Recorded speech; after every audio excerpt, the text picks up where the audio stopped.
Додека некои членови на поранешниот состав на антикорупцијска, заедно со граѓаните и по неколку месеци чекаат да подигнат нормални пасоши, актуелните членови како приоритет во борбата против корупцијата го издигнале добивањето на дипломатски пасоши.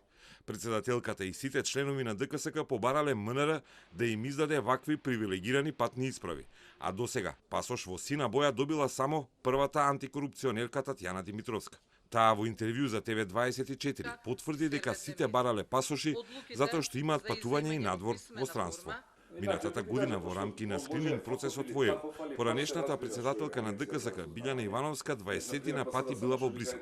Па на нашето прашање дали имала за таа цел дипломатски пасош, ни одговори дека никој од стариот состав ниту барал таква привилегија, а таа од аеродромот до градот Брисел патувала со јавен превоз кој чинел 9,9 евра, без да бара посебни услови од мисијата на државата во ЕУ.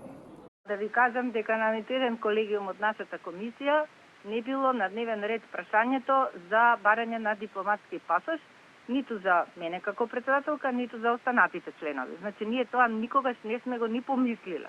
Точно дека имаше патувања, предходната година особено, негде околу 20 пати ми се собра одења во Брисел, бидејќи државната комисија беше вклучена во скрининг процесот буквално во сите поглави.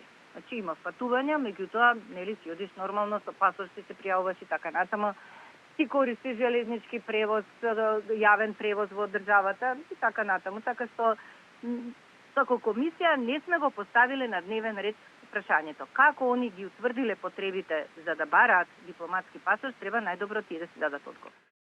До новата председателка на антикорупцијска Татјана Димитровска упативме повеќе прашања поврзани со привилегиите на антикорупционерите откако не се јави на повиците на Телма. Не добивме одговор ниту за дипломатските пасоши, ниту на прашањето до Димитровска дали им е одговорено на барањето за службени возила. Од друга страна, двајца членови на претходниот состав доаѓаа на работа со велосипед, тројца патуваа со автобус од Тетово, Велес и Гостивар, а работните посети ги вршеа или пешки бидејќи си блиску до институциите во центарот на Скопје, или пак си плаќаа сами такси. Немаа службени возила.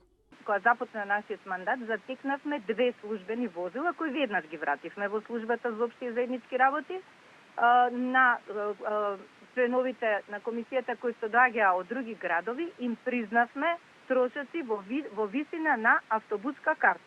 Значи, точно, Нури Бајрами секој ден патуваше од Гостивар до Скопје и користеше трошоци во висина на автобуска карта. Исто Шемси Салај, исто Катица Николовска, но за оние денови за кои што беа присутни на работа.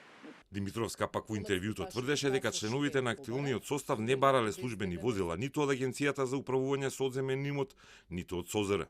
Главната задача на антикорупционерите е да се борат против корупцијата на актуелните и поранешните функционери, а единствен случај кој го завршија за повеќе од 5 месеци стаж е за Академијата за суди и обвинители.